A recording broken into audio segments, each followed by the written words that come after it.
The first question I'd like to ask is, what are we doing when we're doing music theory? What is it that we are actually working with? The obvious answer is we're working with music in some sense, but music can be understood in a huge variety of ways. And for the purposes of this series, we want to kind of narrow down our prospects a little bit. For example, what we are going to be focusing on is musical sound. I should point out that there are all sorts of notions of music that do not directly involve sound, from the music of the spheres to def rap. But for our purposes, what we're going to be especially interested in are the materials of musical sound itself. Now, to look at that idea, we need to start out by looking at what makes up sound for us. And a basic distinction that needs to be drawn is between the actual physical activity that can produce sound and our perception of sound. So what happens and how we perceive it. And what we like to do is make a basic category distinction between what we call acoustics, that is what's actually happening that's physically producing sound, and our perception of that, which is the psychoacoustic realm. And so you'll see behind me that I have these two terms placed up there.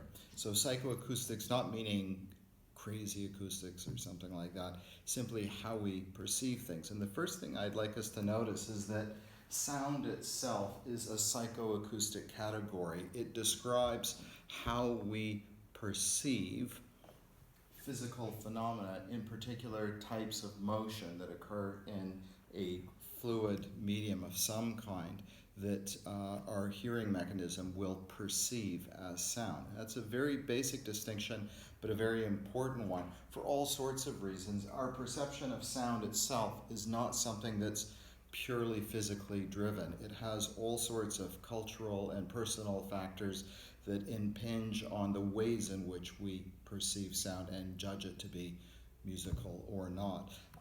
One other thing that we want to consider is the fact that there can be a lot of varieties of sounds that could be used for creating music. What we're especially going to be interested in is sound that's characterized by a motion that is periodic in some sense, that has periodicity, and therefore that frequency can be applied to it. So for example, I have the camera resting on a piano. I could play a note on the piano like this, and I could assign a frequency calculation to that. For example, I could say that that particular sound that I played was 440 hertz, hertz representing cycles per second. So what might be measurable by a machine of some kind is measurable by my ear as something that we call pitch. Soon enough we'll come up with ways in which we can name these kinds of things, but what I want us to notice right now is that my ear is not in any conscious way counting these cycles per second. It can't do that, but what it can do is take in that information and register it as pitch. Okay? So just as a reminder, there can be many different kinds of sounds that can be used in music. They don't all have to have periodicity, they don't all have to have pitch, but for the purposes of this course, we're going to narrow things down to within that framework, just so that we can learn about all the possible ramifications of relationships between pitches, which will get quite involved very quickly. The first most basic kind of relationship that we can pay attention to is when we hear two frequencies or two pitches in combination with each other. So I played one for you before, and I can play another one after it. And I can perceive a relationship between the two of those, whether I hear them simultaneously or successively. So that active comparison of two frequencies is something that we describe in psychoacoustic terms as the interval. And what I was just indicating was that I'm hearing an association between them that can be expressed successively, we call those melodic intervals, or simultaneously. We call those harmonic intervals. What's important to understand here is that these are two expressions of the same underlying interval relationship. So whether I hear it as a harmonic interval or as a melodic interval, in both cases, the same interval is being produced. Now, if I start to focus more closely on intervals themselves, I notice a couple of things. First of all, there's this idea of a sense of distance between the component pitches of an interval. So for example, I could play two pitches. Those are two pitches. They happen to be precisely the same pitch. If it was in fact the case that the first one was at 440 hertz, so is the second one.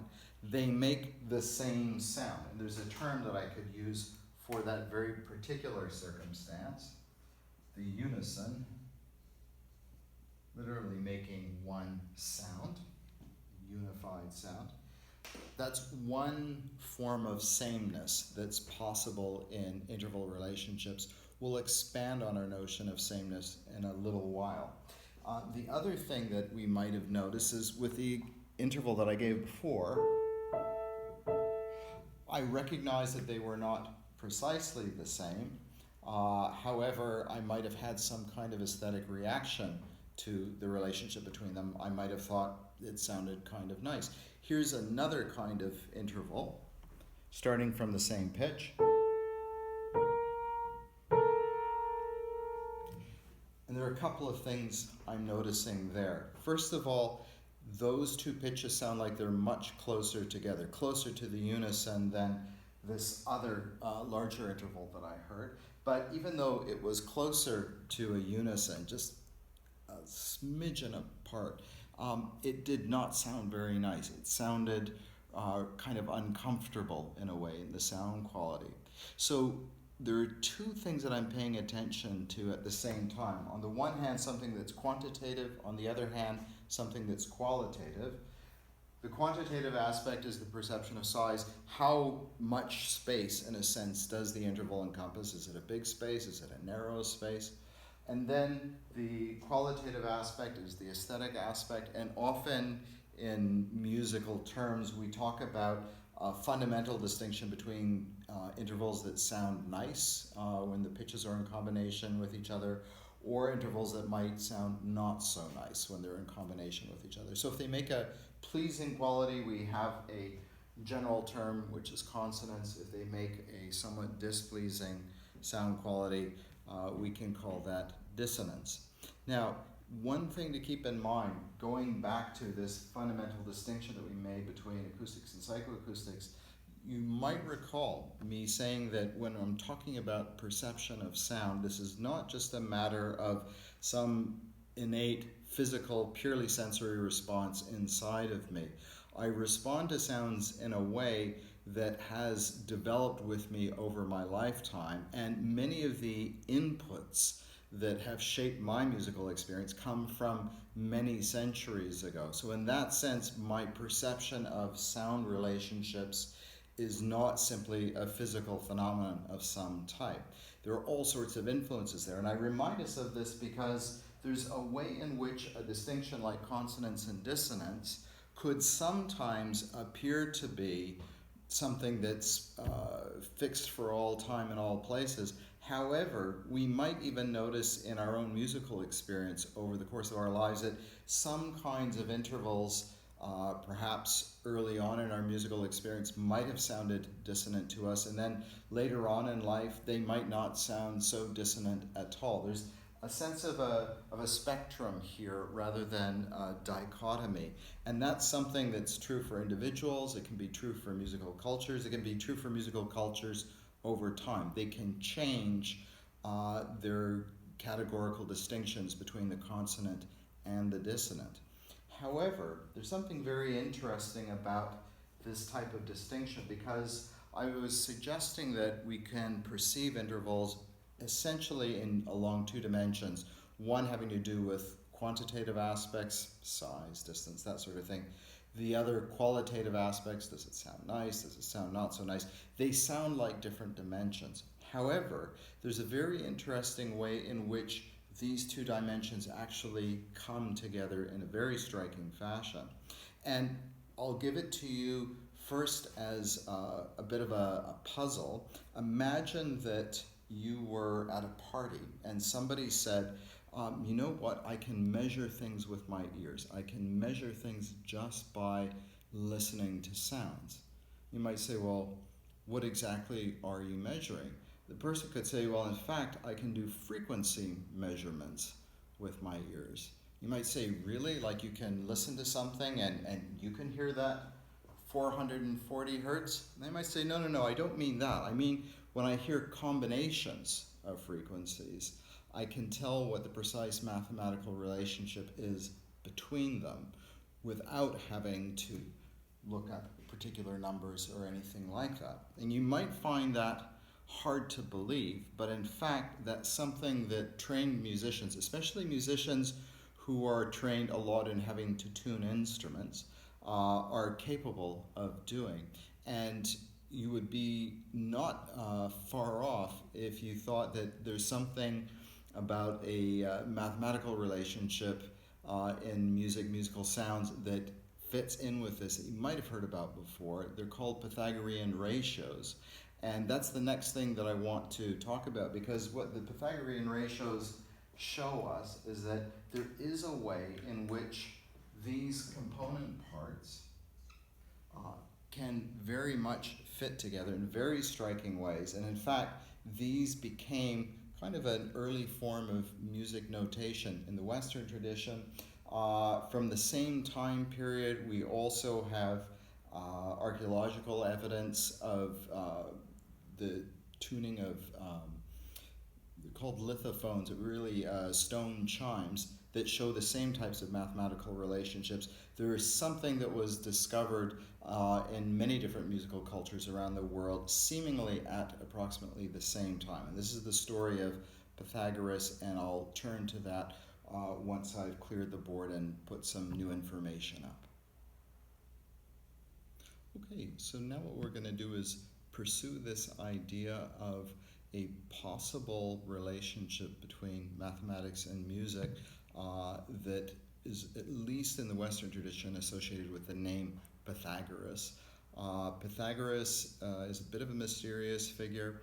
He does appear to have been a real person, but like Confucius, like Jesus, didn't leave his own writings.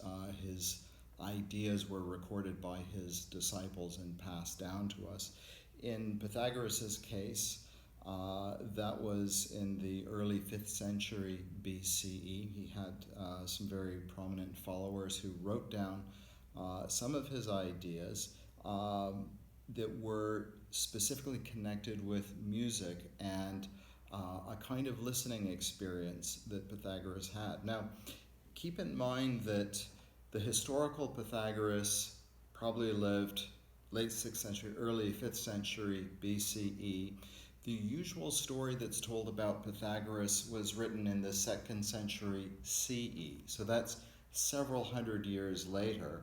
And the most well-known Pythagorean stories from a book called the Enchiridion, a musical handbook by a fellow named Nicomachus. Nicomachus was writing this musical handbook as a kind of very basic introduction to basic ideas in music theory. And one of the things that Nicomachus was doing is telling interesting stories to try to engage his readers in these musical ideas. So the story itself is suspect. It's something that probably is a just so story. Nonetheless, it became very popular. And so I'm going to tell you that story, and hopefully we'll understand why Nicomachus included it in his music handbook, because it shows us something very interesting about how we perceive intervals and their connection with fundamental structures in music. So the story goes that Pythagoras was walking around one day and went by a blacksmith shop, and he heard the smiths inside pounding away at pieces of metal with hammers, making all sorts of sounds.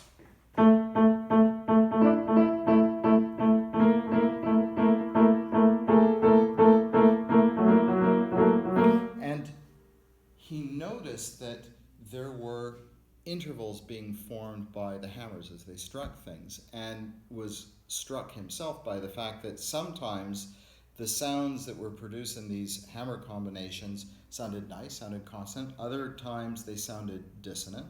And so he thought this is something that he should investigate, and goes inside to speak to the smiths. And what he asked them to do, because he thinks it has something to do with how strong the different smiths are, is to pound away just two at a time at particular pieces of metal, and then to have the smiths switch hammers to see if different pitches would be produced depending on how hard the bits of metal were being struck. And what Pythagoras is supposed to have noticed is that, in fact, the sound qualities produced by any pair of hammers actually followed the hammers themselves around. It didn't matter who was wielding the hammers. The story goes that it was just the hammers themselves, some inherent property in them, that was producing these particular interval relationships. And so what Pythagoras is then supposed to have done is to have weighed the hammers and discovered that there were ratios of weight that had a striking correspondence with qualities of interval. So for example, if he found two hammers that were of precisely the same weight, let's imagine they're kilos, that's a bit anachronistic, but we'll go with that. If they were of the same weight, then they would produce a unison sound. That seems obvious enough. If one hammer happened to weigh twice as much as the other one, 2 kilos to 1, then they would produce a sound quality like this. And what was interesting is that even if there were another set of hammers that weren't producing precisely the same pitches, but nonetheless, if the ratio between the weights was the same, that Pythagoras would hear the same interval quality. So for example, how about here? So these are clearly not the first pair of hammers, which are those. Right. Those would be in a slightly different sound quality relationship to one another. If he was making sure that the ratios of the weights were 1 to 2, he would always get that same sound quality. So the story goes. I have to remind myself that this is a story, right? Now, Pythagoras supposedly experimented further. If, for example, there were hammers with the ratio of weights being 2 to 3, they produce something like the first interval that I was playing for you. Or it could be somewhere else entirely, different pitches. But the same fundamental interval relationship was being preserved. So Pythagoras then allegedly tried out all sorts of combinations and came up with this set of numbers. If I were to play the ratios that Pythagoras is said to have discovered in this particular order, the unison we already know, and just for convenience sake, I will always start them with the same pitch at the bottom. So down here. So unison, ratio 1 to 2, ratio of 1 to 3, ratio of 1 to 4, ratio of 2 to 3, and ratio of 3 to 4. So if I play all of those intervals,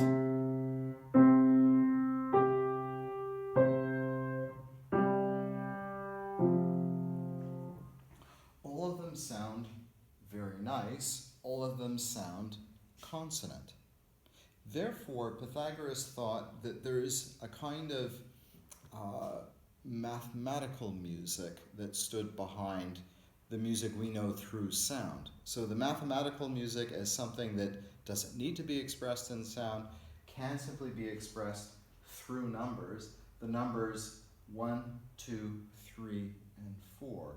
And these consonances come to be known as the perfect consonances. I'll be talking much more about these different types of intervals in a later unit in episode 8, okay, when we talk more explicitly about intervals. But keep in mind this sort of originary set of intervals that Pythagoras thought sounded just great. Much later on in musical practice, people decided that other kinds of intervals could also sound nice too. There's actually a rather complicated story behind that that I will also save for episode 8. But I'll play you some of those interval relationships that Pythagoras didn't recognize. And this is another reminder of how our perception of consonance is something that can change over time, whether as a musical culture or as a person. For me, these intervals I'm going to play for you sound just as consonant as I could ask for them to be. So I'll start out with the first one, 4 to 5, which would sound like this. 5 to 6. I've got 3 to 5. And 5 to 8. All of those sound very nice to me. They're known as the imperfect consonances. We will be coming up with more names to qualify them, but right now all I want us to think about are the numerical relationships, the ratios that are there. Now, I've told you this story in terms of Pythagoras and the blacksmith shop and weighing hammers, and by the way, that's quite silly. I actually used to help a real live blacksmith at a historical park many years ago, and when he was hammering on pieces of metal and stuff like that, I honestly couldn't clearly hear these kinds of pitch relationships. Nonetheless, what Pythagoras is supposed to have done is, after his experience with the blacksmiths, he's supposed to have gone home and taken pieces of string that could be used for a musical instrument like a lute, and then tried to see if he could produce the same results using lengths of string. The story gets quite a bit more complicated because the earliest version has Pythagoras in a room with a kind of rod that stretches diagonally across the ceiling, and he hangs strings from this rod, and it isn't clear whether all the strings are of the same length and then they have different weights attached, or if it's the same weights and different lengths of string, so that he could then, stroke them with a bow or something and hear a pitch that they would produce. Again, the image is a rather odd one, but imagine strings with hammers tied to the end and seeing if there's some relationship between the ratios of weights and the sounds that could be produced by strings under tension. So to keep things simple, let's imagine that we have two lengths of string, one that's twice as long as the other, crudely drawn by me, my apologies, but that they are of the same diameter, they're made of the same material, and they're under the same tension. If one of these is twice as long as the other, we'll get the same sound quality as this. So, now, one thing that you'll notice is that these numbers always have the smaller number on the left and the larger number on the right. If you look at my little illustration over here, you'll see that I've reversed that in this case and then gone back to the original underneath. So what do they represent? Remember, this represents relative length. What this is representing is relative frequency. Now, the ancient Greeks were not in a position to measure frequency, and in fact, the earliest frequency measurements that we have come from early in the 17th century, where there were experimenters both in England and in France who took really long pieces of string, put little paper riders on them, and set them in motion, and we're counting how many wiggles the string made as a whole. However, the Greeks were very aware of the fact that there ought to be some kind of inverse relationship between the motion of a string and its length. So, for example, if these two lengths of string, musical string, are under the same tension, this one might be twice as long as that one, but this one ought to wiggle once for every 2 wiggles of that one. So this is something that's being written about in ancient Greek theory from the 3rd century BCE already. They have this idea in mind. So when you're dealing with ratios in terms of frequency, you'll see the the smaller number being written first, the larger number afterwards. If you're dealing with a measurement of ratios in terms of string length, you're going to see the larger number first, followed by the smaller one. This kind of numerical relationship became very common because long after the time of Pythagoras, a particular type of measuring device called a monochord was built, which is where you had it was kind of like an instrument that had a resonating box and had a bridge and musical string that was tied over it with 2 pegs at either end, but it had a movable bridge, and what you could do is move the bridge around. So if it was right in the middle and you plucked the string on either side, you'd hear a unison. If you moved it into that 2/3 position, then you'd be hearing this relationship between the different lengths of string and so on. So monochords were used as a kind of testing and confirmation device for checking out what the ratios would sound like. All right. So monochords would be used to talk about intervals expressed in these terms because it had to do with units of length. For our purposes, for the most part, I'm going to be dealing with ratios as though they were representing frequency relationships. So you might remember that story I was telling you earlier, the idea of somebody who is claiming at a party that they can measure things just by using their ears. This is the kind of claim that they would be making, that as a trained musician, they should in fact be able to distinguish between different types of frequency relationships, even if they can't identify the particular constituent frequencies themselves, but they can identify the relationship between them so long as they are kept in these very precise relationships. Now, one thing I have to tell you is that I've been playing as examples of these intervals that I'm playing on a piano keyboard, and a piano keyboard often does not preserve precisely these relationships. So for example, I've been playing you this 2-to-3 ratio, and what you're going to get on a piano is not going to be precisely the 2-to-3 relationship, and I'll tell you why about that in episode 8. But for our purposes, one thing that a piano usually does try, at least in the middle range, to keep precise are these types of relationships. I could add another one if I wanted to, using the number 8. If I pulled all of these things out and made my own list of them,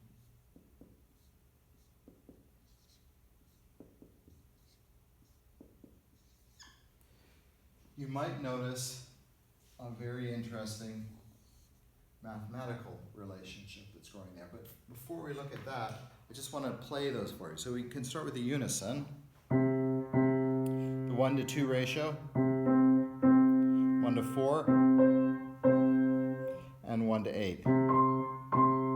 So if I played all of those interval relationships together using the same framing pitch, this is what I get. Now, you might remember that when I was first talking about interval relationships, I was saying that, okay, we're interested in the quality of them, the aesthetic impact, or the consonant or dissonant, and then there's this other dimension, which is size, right? And I said, well, at a basic level, do they sound like they're the same, or do they sound different? And if they sound different, by how much? But I also said there's a way in which sameness can be part of the spectrum. So there's an obvious way in which a ratio 1-to-1 is the same thing. I mean, if I have two different pianos in here and they're tuned precisely to each other and I play the same, key on each piano, you can go, oh, okay, that sounds like precisely the same pitch. There is the most obvious form of sameness. But it seems to me that consonant relationships sometimes suggest another form of sameness. This kind of sameness. I'll play it for you again. 1-to-1, 1-to-2, 1-to-4, 1-to-8. Put them all together. I could keep going. It's like they're all from the same family. There are higher or lower versions of each other. It's as though they share a kind of identity between them that's, you can sometimes recognize the difference there, but that they could take each other's place. What do I mean by that? Here's a question. If you wanted to sing happy birthday at a party, kids party, and you had both adults and children that wanted to sing happy birthday together, you might think that's impossible, because if a melody is just a sequence of pitches, right, then it's quite possible that the children and some of the adults would never be able to sing the same pitches, that a child's vocal range wouldn't go low enough, and a vocal range of somebody like me simply couldn't go high enough. I mean, what could people do? Well, there's a way in which this kind of relationship is something that's brought into play precisely in those circumstances. So for example, I could play for you Happy Birthday in a range that I might sing. And some child at the party might be up here. Well, we could actually sing Happy Birthday together, no problem, as long as our timing is okay.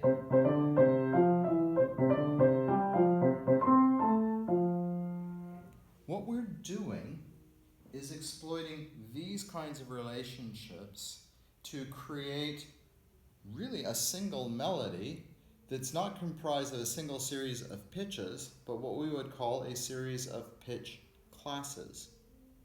So if we look at the mathematics behind this, what we might notice is that there is a very clear exponential relationship.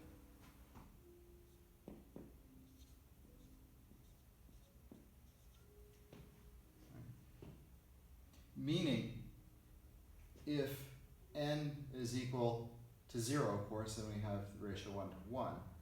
If n is equal to 1,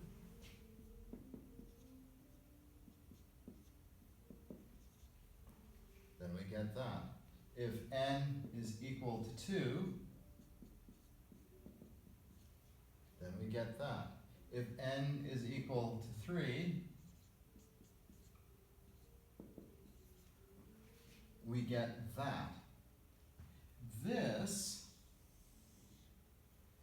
is a form of consonance that is often used as a framework for musical pitch relationships, because anytime you want to have a large range of voices and instruments playing together, in some sense, if they are going to be able to play together, you need for them to have access to the same kinds of musical structures so that they can work with each other, talk to each other, and sound like they belong together. And what makes that possible is the pitch class relationship.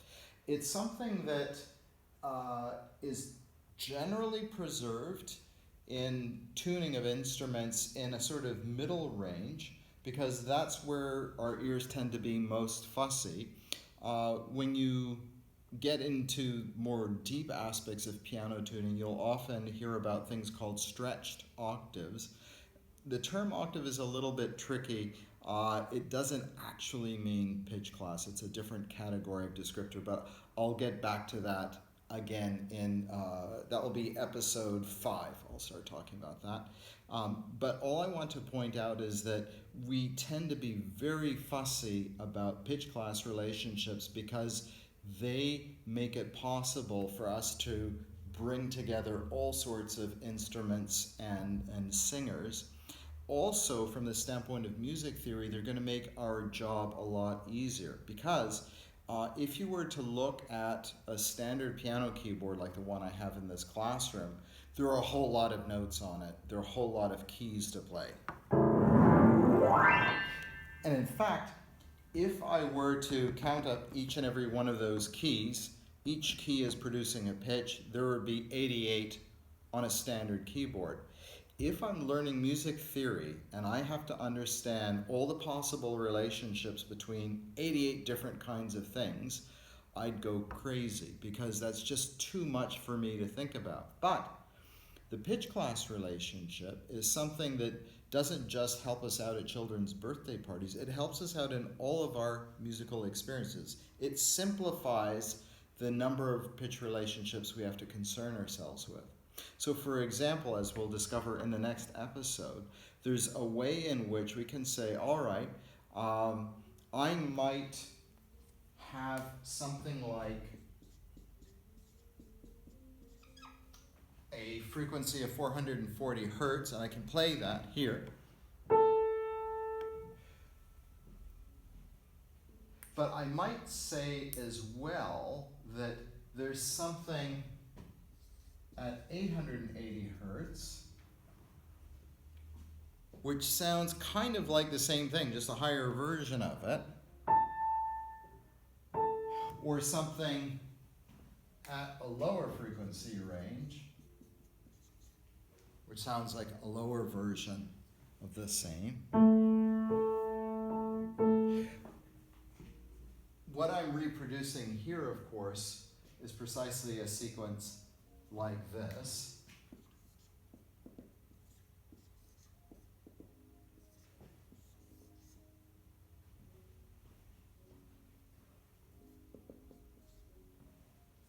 And what that means is that I can start to simplify my language for describing lots of musical events. I could take all of this stuff and extend it both deeper in register and higher in range. And I could just say, you know what? I'm going to call all of those things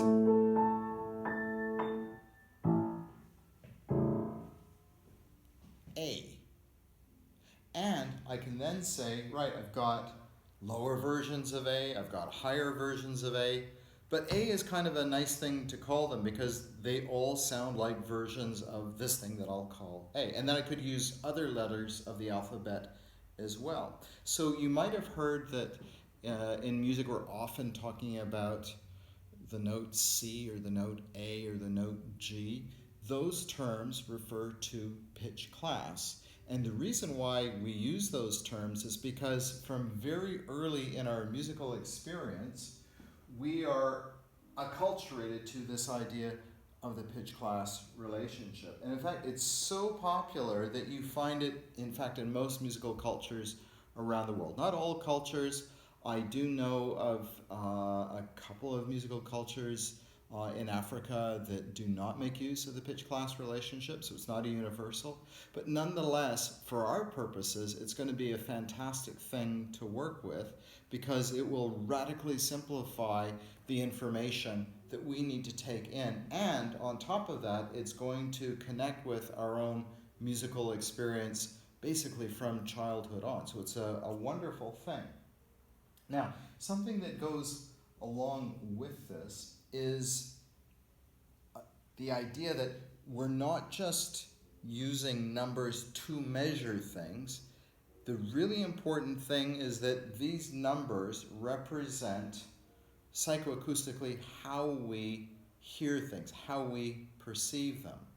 If I go back to these numbers and I think about them arithmetically, I could say, yeah, obviously there are intervals there. I mean, there's a difference of 220 hertz from there to there, and there's a difference of 440 hertz from there to there. 220 hertz is the gap, 440 hertz is the gap. That would be one way of me measuring these things. But then it sounds like this gap is twice as big as that one. And that's why ratios matter, because we don't hear arithmetically, we hear in terms of ratios. What these numbers represent is how we actually perceive pitch relationships, how we actually perceive intervals.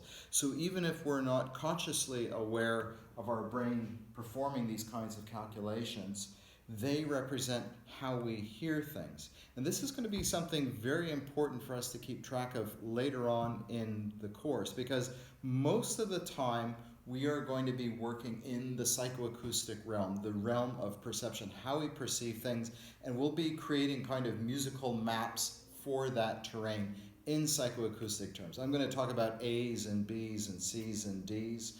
I'll talk about intervals called octaves and fifths and things like that. But those are actually very imprecise terms. They rest upon an acoustic reality that sometimes can create mysteries for us if we're not aware that it is there. So this is going to be something that we take up more specifically when we get to the notion of tuning. And tuning is a very big concept, but we're just going to focus on a few key ideas. There are ways in which, for example, if you are trained in one kind of musical instrument and you transfer your musical knowledge to another one, you could be very confused. So for example, as a child, I began my musical experiences singing in a choir and playing the violin. And after that, I began playing the piano, and I was really confused by all kinds of things, because there are ways in which I'd been learning to use my ear as a singer and to play the violin that had to change when I went to the piano, and I didn't understand why. I didn't understand why because I didn't know about this relationship between the acoustic and the psychoacoustic realm. So that's one thing that we're going to want to keep in the back of our minds. Now, just as a final activity to give ourselves a little bit more of a sense of the framework that the pitch class relationship provides, I'm going to wipe the board clean one last time and put up one last chart just so that we can try out some frequency ratios and see how we can connect the acoustic and the psychoacoustic realms. Okay, so what I've done is use a form of music notation that fortunately we're not going to be using a lot in this series. I'm writing what's supposed to be 3 melodies, okay, representing the actual pitches used by the melodies in terms of their frequency: 100 hertz, 150 hertz, 200 hertz, 200 hertz, 300 hertz, 400 hertz, 400 hertz, 600 hertz, 800 hertz. So right off the bat, what you'll notice is that where this melody ends is where this one begins, and then where this melody ends is where this one begins. Next thing you might notice is that if I look at the beginning and concluding pitches, in each case, the ratio is 1 to 2. 200 hertz to 400 hertz, that's also 1 to 2 ratio. 400 hertz to 800 hertz, that's also a 1 to 2 ratio. And then if I look inside the melodies themselves, I note that, for example, the ratio from the first pitch to the second, there to there, is 2 to 3. And here, from 150 hertz to 200 hertz, that ratio is 3 to 4, right?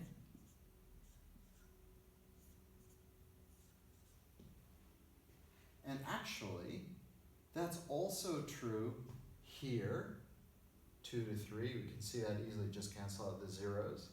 And from there to there, 3 to 4, same thing. And likewise here, 400 hertz to 600 hertz, that reduces to the ratio 2 to 3. 600 hertz to 800 hertz reduces to the ratio of 3 to 4.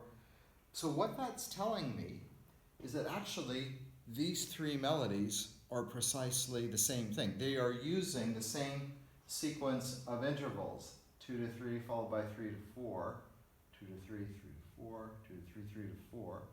What's going to be different about them is that they are playing that melody starting from correspondingly higher or lower positions, but those positions themselves, remember, this one began where that one ended, this one began where that one ended, and if I looked at the beginning and endings, that was always a ratio of 1 to 2. Well, that means that the starting pitches are all of the pitch class relationship. Right? Same thing is true of the ending pitches.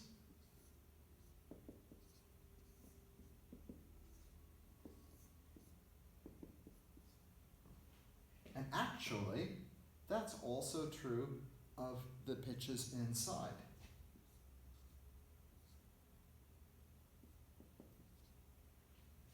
150 to 300 is 1 to 2 ratio. 300 to 600 is a 1 to 2 ratio.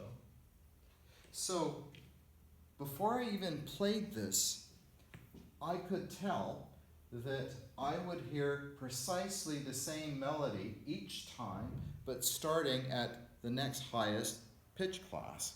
So let's imagine that I'm going to play these ratios starting here. That's my melody. It's not a great melody, but it's all I've got for now. Well, I can expect that the next melody will sound exactly the same, but higher. And the last iteration. So all of these could be played together. And they would fit together very beautifully. So when I look at this picture, I have a lot of different pitches. 1, 2, 3, 4, 5, 6, 7. There are 7 pitches, but in fact, there are only 2 pitch classes that are being used. That and this and that and this. Those frequencies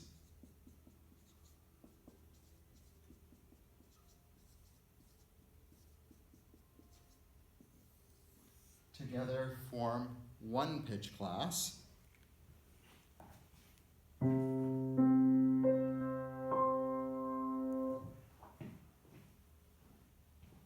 I'm going to call it C.